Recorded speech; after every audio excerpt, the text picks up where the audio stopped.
Hola, ¿qué tal? Me da mucho gusto que me acompañes un día más en la serie de meditaciones diarias siguiendo las huellas de Jesús de Nazaret. Hoy volvemos a un tema esencial, fundamental, Jesús y lo sagrado. Nuestro texto bíblico es Juan 5, 1 al 18, y tenemos como lectura complementaria el Salmo 146, verso 5 al verso número 10. Es la meditación 36 y corresponde al sábado 14 de marzo. Estamos concluyendo la sexta semana de nuestra serie. Yo soy Rafael Pola, todos sean muy bienvenidos.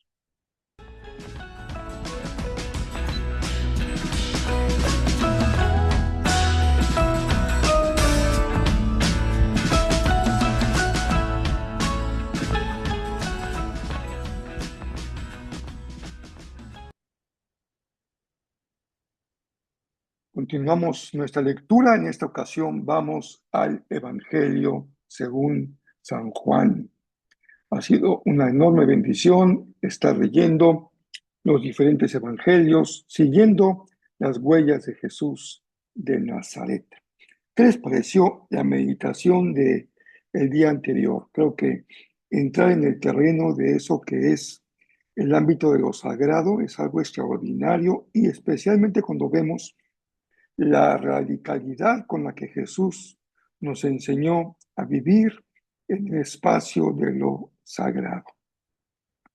Y el texto de hoy incluye un milagro muy conocido, extraordinario, pero está también bajo la temática general del día de descanso, el tiempo dedicado a Dios, el tiempo en el aspecto del tiempo sagrado. Así que el tema, como ven, pues nos regresa a lo que estamos considerando los días anteriores. 5, Juan 5, 1 al 18. Después de que Jesús regresó a Jerusalén para la celebración de uno de los días sagrados de los judíos. No tengo que explicar demasiado. Jerusalén, la ciudad sagrada, un día sagrado, Jesús asistiendo a esta ciudad. Dentro de la ciudad, cerca de la puerta de las ovejas, se encontraba el estanque Betesda, que tenía 5 pórticos cubiertos. Era contiguo al templo. Una multitud de enfermos, ciegos, cojos, paralíticos, estaban tendidos en los pórticos. Uno de ellos era un hombre que hacía 38 años que estaba enfermo.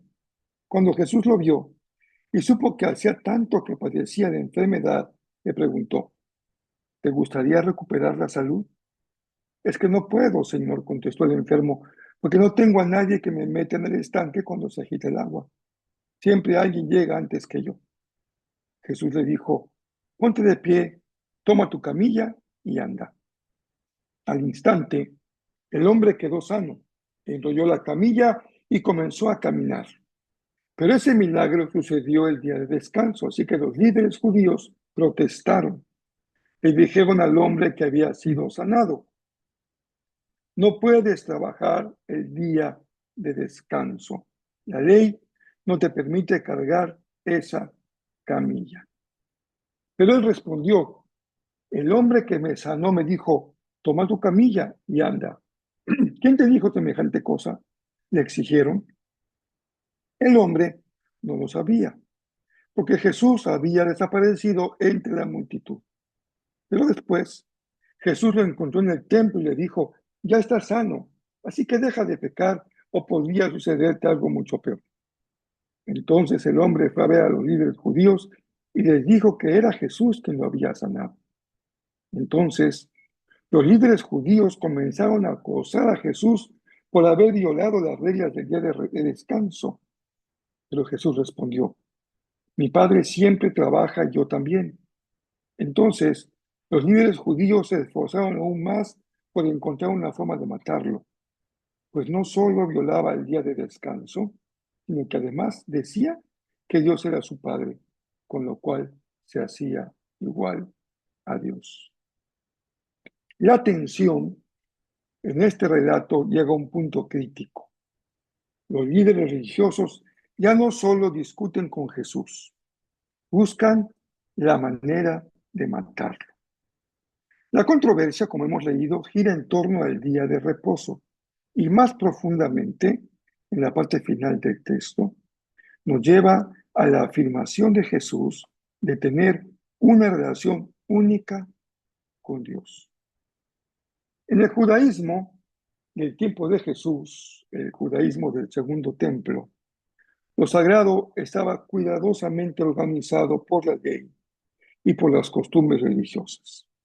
Había, por decirlo de esta manera, una geografía y una legalidad de lo sagrado. En el aspecto geográfico, se encontraba en el centro mismo el templo de Jerusalén y el lugar santísimo. Si imaginamos como que fuesen círculos concéntricos, el lugar más pequeño que concentra más la presencia de Dios sería justamente el lugar santísimo, donde se creía que estaba su presencia. Un lugar reservado solo para el sumo sacerdote, ya que podía ingresar solamente una vez al año. Después vendría el lugar santo, y más afuera los atrios del templo, y más allá se encontraba justamente la fuente que estamos considerando en el milagro de hoy, y la ciudad de Jerusalén, la ciudad santa. Pero después estaban lugares como Galilea, que ella era ya mal vista porque era un lugar de mestizaje, gentiles y judíos. Judea, la provincia que se consideraba el depositario del verdadero Israel. Y después, pues ya las regiones cercanas, incluyendo los pueblos paganos. Si trazamos como una visión geográfica, va de lo más exclusivo del lugar santísimo hasta la región de los paganos. Ahí, justamente, en Galilea, se encontraba el lugar donde vivía Jesús, en Capernaum. También así se pensaba de las personas. La persona más sagrada, el sumo sacerdote. Enseguida, los sacerdotes y sus familias sacerdotales. En un siguiente escalón, los levitas. Enseguida, los maestros de la ley, los rabinos. En siguiente escala se encontraban los varones judíos. Después, las mujeres. En último lugar, los gentiles.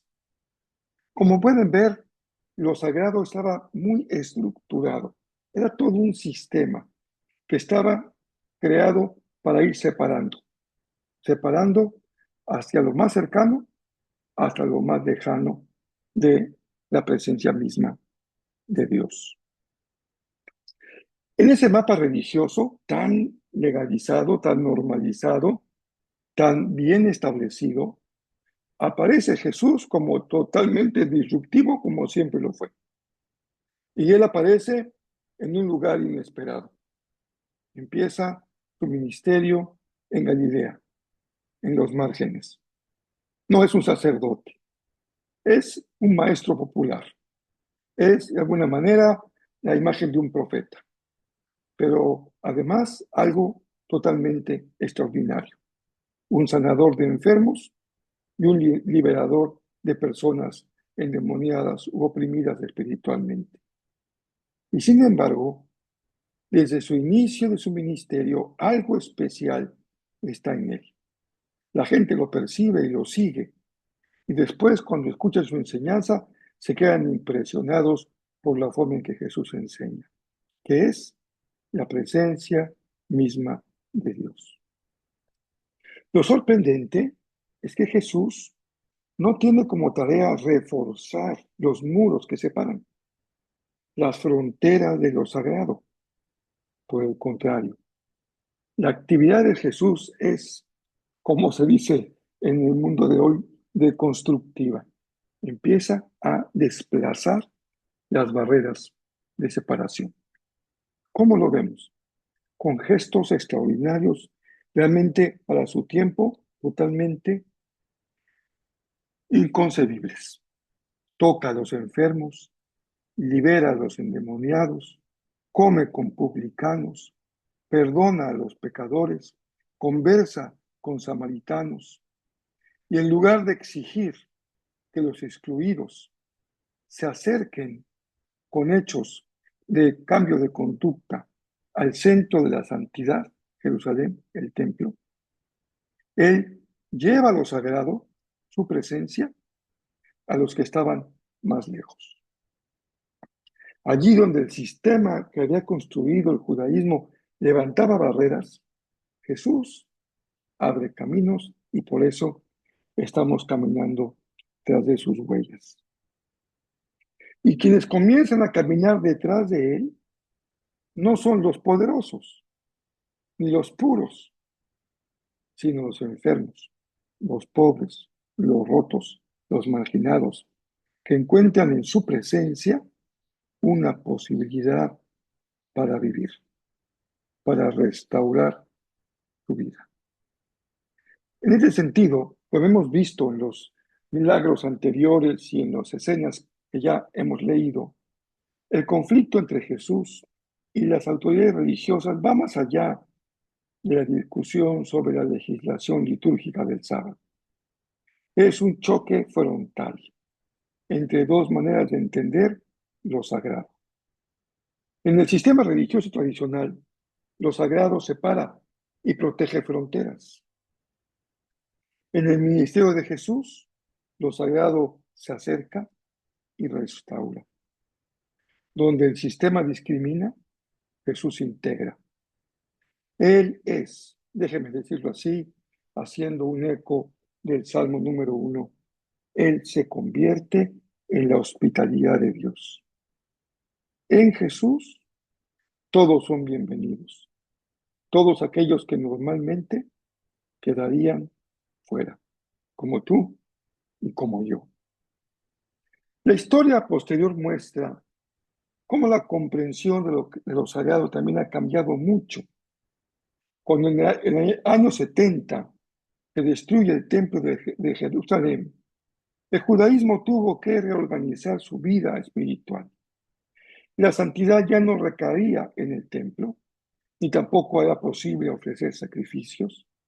Así que la vida espiritual de Israel se trasladó hacia los hogares, en donde la mesa familiar y la oración diaria ocupaba un lugar primordial, y también la sinagoga.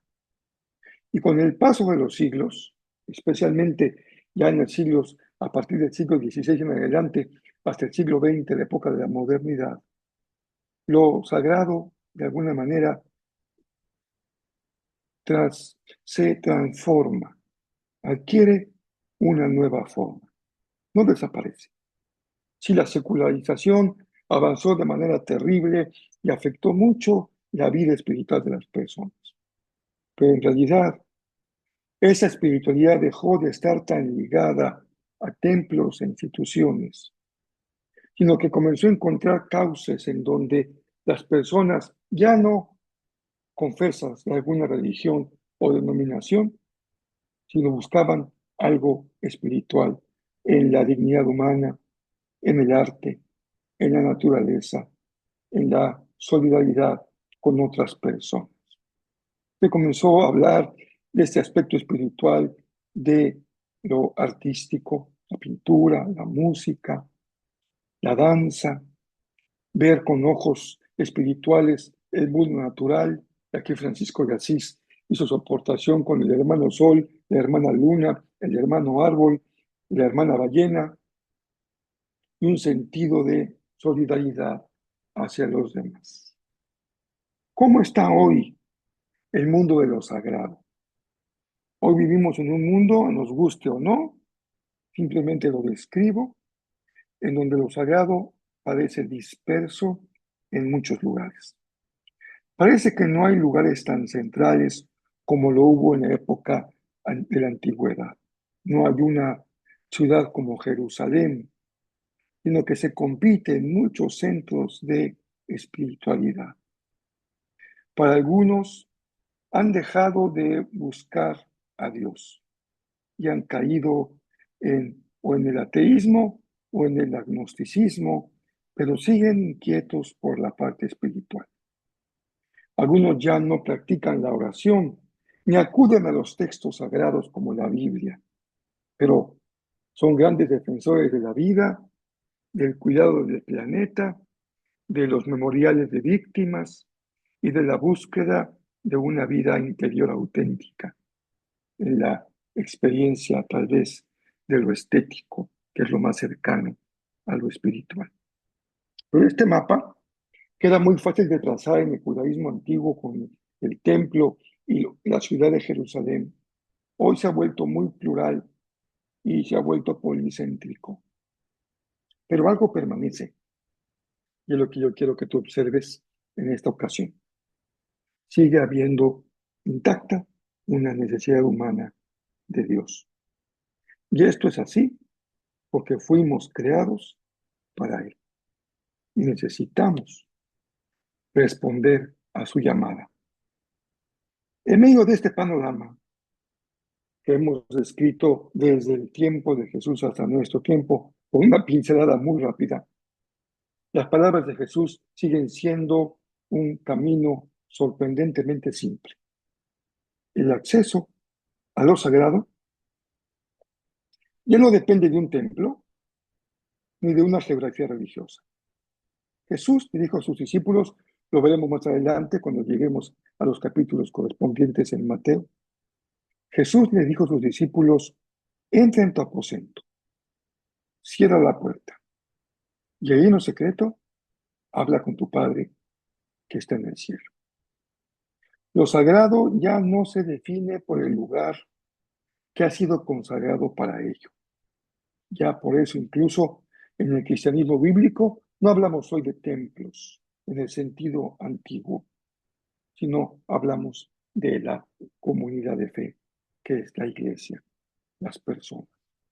Ahora Jesús nos enseñó, se trata de una relación personal, de una relación íntima en donde tú entras a tener una relación con el Señor y tu vida, y aquí viene el elemento de lo sagrado, que es dedicado para o apartado para.